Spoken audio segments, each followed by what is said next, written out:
Hey y'all, good morning. Happy Easter. I just wanted to talk about a subject that this has affected many musicians in the past, well, actually for decades, but more so recently. Just want to talk about this subject of substance abuse and creativity. Do you need to use drugs and alcohol to be creative? The short answer is no, you don't.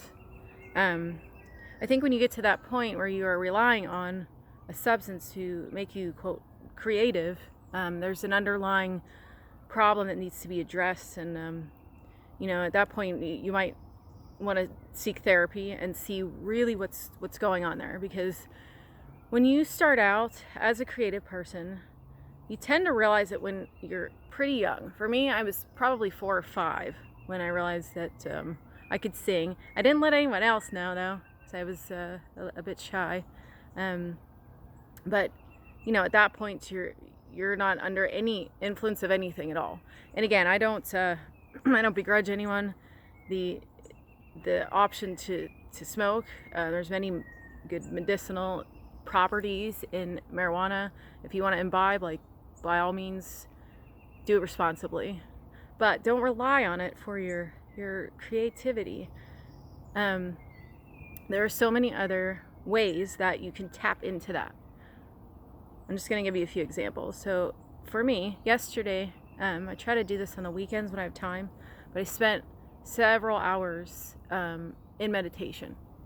Not everyone's able to do that. People have kids, they have families, they have lives, but try to set aside at least 10 to 15 minutes in the morning or in the evening before you go to bed.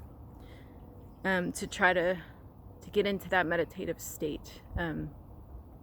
It definitely helps with your creativity. It helps to open those layers of your mind that are blocked off for all this day-to-day stuff. The social media on the weekends, I try to not go on there for a while. I don't particularly.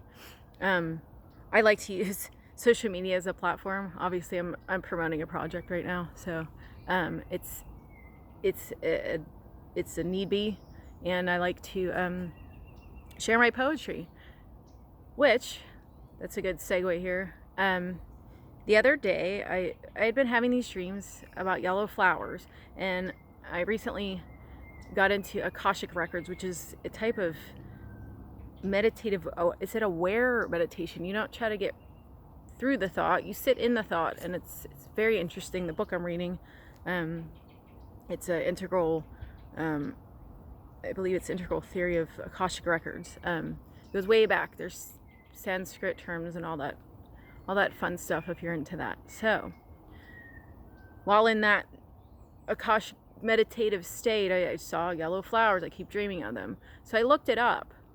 And I found out what the meaning is, and it's a childlike love for their parents. So if you find something like a waterfall, for instance, go look that up. What's the spiritual significance of a waterfall? If it doesn't rain, then the waterfall dries up. So it's kind of like your creativity. If you don't feed it the right things, it's not going to work. And that includes your surroundings, the people you engage with. If they're placing doubt, that's a huge thing. If they're placing doubt into your mind, you will not be able to tap into that creative resource that we all have. So maybe seek out new groups of, I'm not saying get rid of your old friends, I'm just saying seek new groups of people that will encourage you and understand where your mind is, where it's going, and what you're trying to create. So if anyone is apprehensive or anxious about the prospect of not drinking for your health, and you're afraid that your creativity is going to go away, it will not. You might have to readjust for a while. It might take 6 months-ish to a year. I don't know, maybe longer, but it will come back if you practice those things. So everybody, have a great Easter. Talk to you soon. Oh, and I might put a little teaser up of the Protect Me video. My book, The Sweet Solitude, it's on Amazon, Barnes & Noble, Lulu.com, all that stuff. go ahead, check it out, and the music will be coming soon. Take care. Bye.